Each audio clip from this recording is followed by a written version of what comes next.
I'm going to walk you through step by step how to achieve the ideal curriculum for you.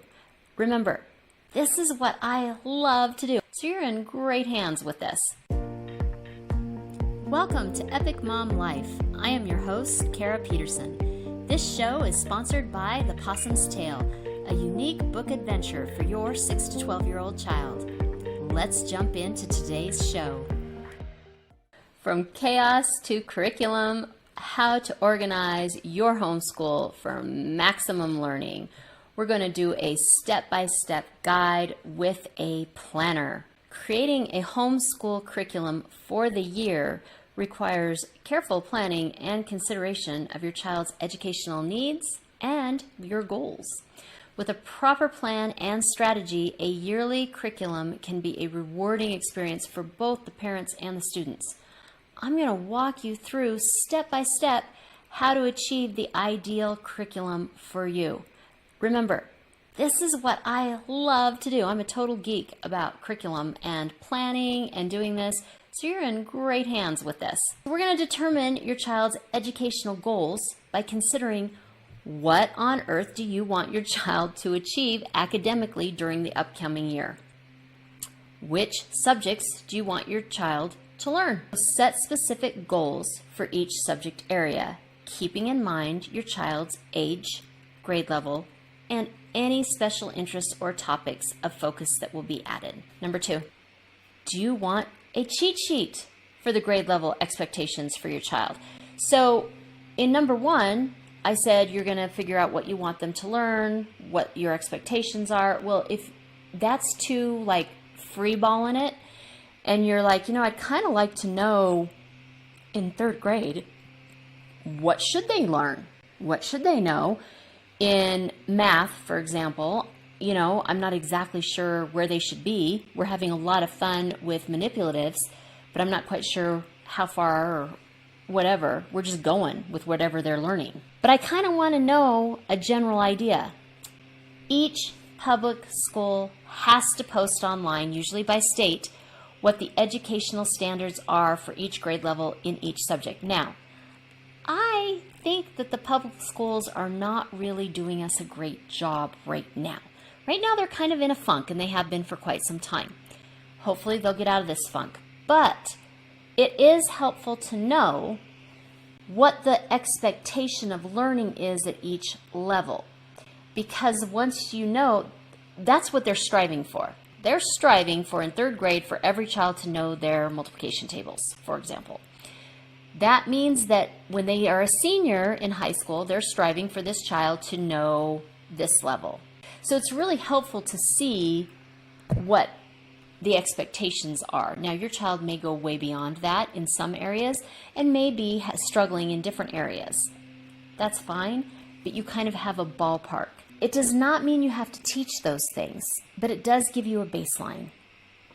For example, when should your child learn prepositions, do long division, etc.? I'm going to put on your notes Arizona's, simply because they have a thing where they say, for example, in the social studies, because social studies is usually one of the hottest contended topics, subjects in homeschooling. So they have the general, like the 10 general goals in 3rd grade, but then 3rd grade is all Arizona stuff, like learn the counties, learn the native tribes, learn all of the things there. But for the 10 goals, which is really cool, and this is what I'm going to talk about in the planner, because I'm actually going to go through a lot of this as part of the planner. It talks about learn different perspectives in that is the goal for 3rd grade in social studies. So that's just a general goal, right? So it just helps with that.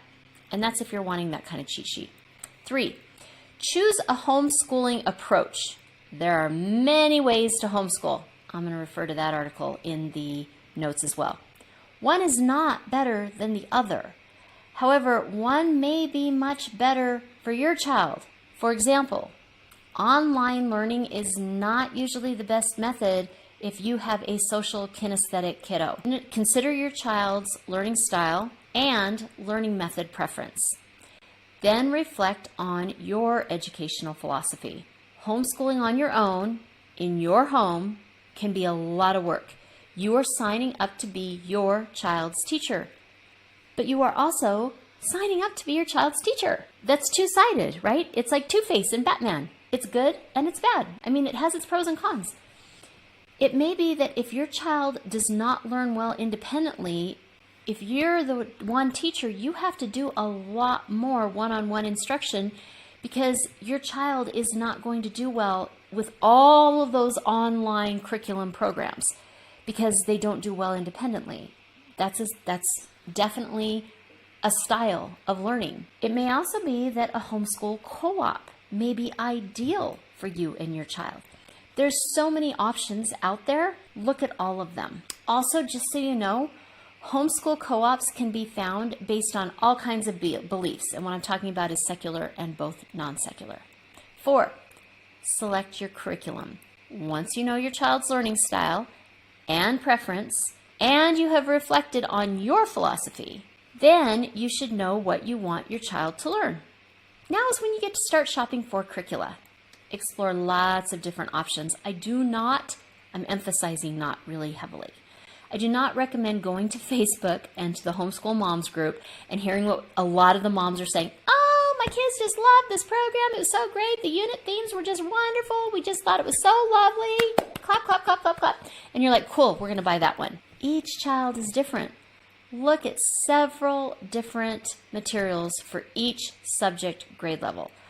I walk you through choosing a writing curriculum, and I'm going to put the link here. And I talk about all the major pitfalls and what you should avoid in a writing curriculum and what you should look for. Because I think writing, and I am so biased, but I was a writing teacher and I totally dig teaching kids how to write.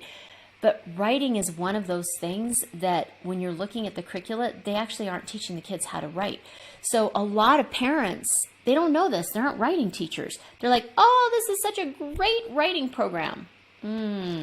It was a reading comprehension program, right? So I show you how to do that, but you're going to need to look at all of the programs that are out there. If you're trying to be budget conscious, once you've chosen a curriculum, go to a Facebook homeschool resale group. I'm probably totally not supposed to say that online. And oftentimes you can at least get the parent resources at a discounted rate. Somebody's trying to sell them, and you may just need to buy the workbook or the student book. Sit down and plan yearly. This is the step that many people skip. This is also the step that I feel is crucial and I geek out on and love. You will need 2 planners, in my opinion. But you can put them both on the same calendar. One is your time off plan. You're homeschooling. This is like the best part of homeschooling. You can look at when everybody in the family, whether it's work schedules or activity schedules or whatever, all has time off. And that might be when you're enjoying vacations, holidays, weekends, 3-day weekends, whatever they are. And you can match that up with places that you can visit. And then you can match that up with things that you can learn in your curriculum, whether it's for math or whether it's for science or writing or whatever it is. And it can be close by, or it can be you're going to, I live in Arizona, so for me going to the East Coast is a big deal. But so you're going to the East Coast for a wedding in September and the leaves are changing. You could be doing a whole science thing on the leaves changing. Or you could be going to Montana for winter and you could be going to, I don't know, one of the mines there. Or, I mean, there's just so many things that you could do that you could work into your curriculum. That's the great thing about homeschooling. So have your calendar of time off, because then you're going to also be looking at what you want to teach that year, and you might be able to line those things up so they overlap, so that you have that reinforced thing. So you like double whammy it. I'm also going to be doing a whole thing on integrated learning, and that's what this is. And homeschooling is so fabulous for the integrated learning. I mean, it just gives me shivers. I know, I totally geek out, right? But I just dig integrated learning, and this is where it's at. This is where your kid just thrives, and with you homeschooling. So I love that. Just as an FYI, and I'm sure you know this, but I'm going to let you know, a lot of places that are official places you have to buy tickets way in advance. So if you're planning on going to, say, Ellis Island or the Statue of Liberty or any of those things, check way in advance to see if you need to get your admittance tickets planned out. So when you know where you are going and if it coincides with the curriculum, you'll want to make sure, no brainer, that you're able to study that material that you'll be vacationing to, if at all possible. The next part of planning is the actual bones of learning. This is where we go back to what should your child know by the end of the year. Let's start with what does your child know coming into the year. This is where if your child was ever in the public system, you may have gotten really frustrated because it seemed like all of September they were doing all of what they did last year. It was review, and that was because the teachers had so many kids, they had to kind of like figure out where everybody was at, and it took them like a whole month to do that. Well, you're going to basically know that, but you're going to be able to figure out, okay, is my kiddo halfway through grade 3? Well, that means that that year is going to be finishing up grade 3 and halfway into grade 4, because you don't want to hold them back and just do grade 3. I mean, that would be ludicrous, right? That's the whole lovely thing about being homeschooling. You can go to your child's speed. So you're going to want to figure out where they're at in all of their little areas and then go towards a year of goals that keeps them growing, because in a perfect educational world, we're always having our kids reach, but we're not extending them so far that they're frustrated. But if they're always just reaching, that reach is growth. So they're growing, but they're growing within a comfortable range so that it's an easy, entertaining, and engaging way of learning, but they're learning. So it's like really easy. It's like quick, and they can do these little steps. So that is what your goal is. Continue to challenge at their speed and ability. This is where you have a space for each subject on your calendar, your planner, the topics or units, the skills within that topic or unit, and how long you hope to spend on that skill. The overall plan, the yearly plan, is going to change. It's going to change a lot. Your child may love learning, and I'm going to go back to that 3rd grade example, about the counties, for example, in your state. And you may decide to just visit each one. This may take you all year. Say there's 40 counties in your state, and you're going to go visit every single one. In our state, a lot of our counties are named after tribes, so I would then also learn about all the individual tribes based on those counties. So this could become a whole encompassing unit of funness and meatiness and cultural diversity. I mean, there's just so much weight to this, but I may not have started there because I didn't know that my child would be interested in going or doing or all of this. But then they're going to be writing paragraphs about the characteristics, and we're going to be learning how to do a high quality paragraph. So if I originally only gave this 3 weeks and now all of a sudden that's my whole year, now I'm putting my math lessons and I'm putting everything else into it because the experience of that outweighs the timetable. You're just going to have to see where all of those other goals will now fit, but they're already written out there, so you already know what you wanted in that goal, if that makes sense. Number 6, now you're going to sit down or jump back and forth, and you're going to plan your daily and weekly. The daily, weekly plans are your most accurate plans. These are the ones that get readjusted regularly because your child may soar through the construction and writing of paragraphs. In 3rd grade, usually that's where they go past like writing a really good sentence in 2nd grade, and now they're writing the paragraph. Well, this is an emergent skill, but it's also a foundational skill in 3rd grade. So you wanted to take a month on paragraph writing because you know that it's so critical that they get those skills because their entire writing career is going to be based on this foundational skill. Well, you realized quickly that your kid totally got this. This was cake to them. They're very verbal and they are cerebral and they're like, yeah, I totally love this. This is great. You know, where your other kiddo's more kinesthetic and they're like, yeah, I'm all over the math manipulatives and everything, but this whole writing paragraphs isn't for me as much. So you just go based on the child. Well, you quickly need to evolve your quality paragraph into transitional words with examples. That's getting into a whole new level of writing, which is super exciting. But that's where I mean you're going to be adjusting that weekly, daily plan because what you thought might happen totally evolved into something else. It also can evolve back a little bit. Like they said for my boys that they should be reading by 2nd grade. My boys were real hands-on, moving about boys. One became a mechanical. He did just fine, but he wasn't reading at 2nd grade. That wasn't his deal. And they're fine, but they needed more help with other things. So we had to go back in that area where they excelled in math. So you're able to adjust that from the daily thing. Your weekly plan allows you to move into this additional week for extra instruction, delete this skill, like say cursive writing, you just decided to delete altogether. Or since your child picked it up right away, you can add an entirely new unit that you hadn't even considered about or known about that you put in, and you can put that in your yearly plan. The daily plan will stay consistent simply in the structure of it, not necessarily in what you're doing, but in order to keep your homeschool running as smoothly as possible. And I talked about this in Home Sweet Homeschool, and I'll put a link to that. You're going to want a consistent organization, but what you're actually doing can absolutely change.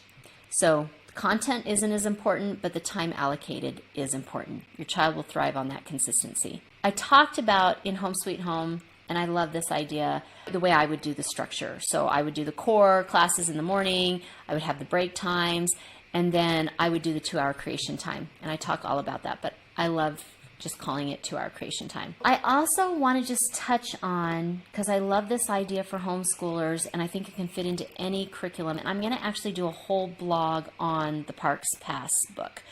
But if you're going to be doing a vacation, like for the summers or whatever, consider looking at the Parks Pass book and having that work into your curriculum, because you can have the child study in advance where you're going, and it works just about for anything.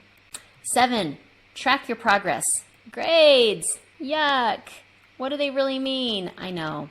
I actually love portfolios. I'm going to have to do a blog on portfolios versus grades too, because these are all things that I know and I love and I thrive on, but I realize that a lot of people might not have a lot of knowledge in them. But basically, grades are when you take a test, you achieve the test, and you mark that as done. But if you don't do well on the test, then you don't achieve that skill, right? Well, a portfolio is where you demonstrate knowledge of that skill. You put that work that demonstrates that knowledge in the portfolio. You're building your portfolio of skill, and you continue to build that portfolio. So you write a persuasive essay. You've demonstrated that you can write a persuasive essay. Now, you may need to build your skills like transitional sentences that went from transitional words and introductory clauses. And I mean, you might be adding more to it, but you understood the basis of what a persuasive essay is. Or do you see what I'm saying? So that's why I like the idea of a portfolio system. Also, kiddos can go back to their own portfolios and see all the things that they've accomplished. So that should lead us to 8, celebrate. Celebrate completion. Learning the times tables 1 through 12 is a big freaking deal. Kids struggle with that over and over again. So many children have not memorized those tables. They get to 6th grade, they need to do long division, or then they need to get to the algebraic equations, and they're not able to do basic math because of those stupid 1 through 12 multiplication tables. When your child learns something that is so seemingly obvious and simple to you, remember what a major milestone and how much work it was for them, and celebrate. Celebrations can be things like a couple of hours at like a splash park, activity, sunshine, other kids, vitamin D, no screens, win, and the child thinks they're the winner chicken dinner. It was you. Number 9, flexibility. Remember, you left the public schools because they were not able to meet the needs of your child or your educational needs. You're homeschooling so you can.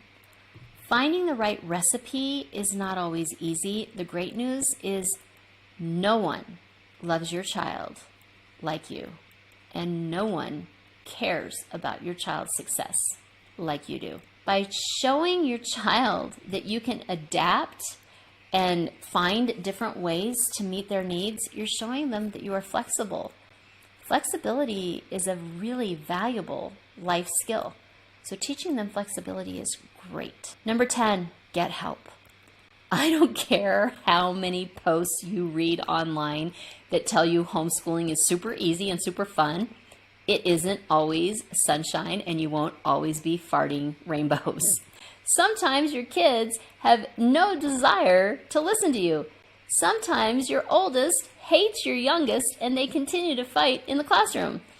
Sometimes you were up all night with a puking child, but the one who wasn't sick still needs to learn. And sometimes nothing you try seems to work, and you have no ideas on what to do next to help your child understand an idea. In other words, homeschooling is like almost everything else in your life that matters. It has amazing days, and it has really, really rough days. The fantabulous news? There's help. There is tons of help. There is so much help. If you are a Facebook kind of gal, there's almost always a local Facebook group for homeschoolers online for you. Here in Arizona, there's an Arizona homeschoolers group, but there's also in my tiny little town, I only have there's 4 towns together, and together they all equal 120,000 people. There's a homeschoolers group just for them, for this 120,000 people. I think it's called Homeschoolers Prescott. So you can go on and you can ask questions. You can be vulnerable. These are not just, so what do you think the best 6th grade social studies curriculum is? Or what do you think the best units themes are for your 3rd grade? It's not just that. It can be that. But it can also be, so I just realized my kid is kinesthetic, and language arts is not really a kinesthetic topic. This is a real thing. Okay, I used to teach language arts. Teaching to kinesthetic kiddos is a whole new ball of wax for language arts. It's been done. There's lessons out there. People have figured it out. You don't have to recreate the wheel. So has anybody come across methods, lessons, somebody out there who's special at work doing this, who's created things that work really well with this type of kiddo that totally engages them? That's great. Get those resources. Get help. And sometimes, and this is okay too, it's, holy cow, I'm tearing my hair out and I feel like Sally is not going to learn anything from me this year. I think we fight every day and I feel like an utter failure. Dollars to donuts, there's another mom who's been there. Teaching homeschool is a rewarding experience for both you and your child. When you understand your child's needs, learning goals, your educational philosophy, you can create and plan to have a successful and truly enjoyable year. The quote for this time: try not to have a good time. This is supposed to be educational. Lucy Van Pelt from Peanuts. If you are hearing this message, you've listened to the entire episode, and for that, I want to send you a huge thank you. Please leave me a comment or review and share with other moms you know. Get in touch in the comments or on Kara's social media network.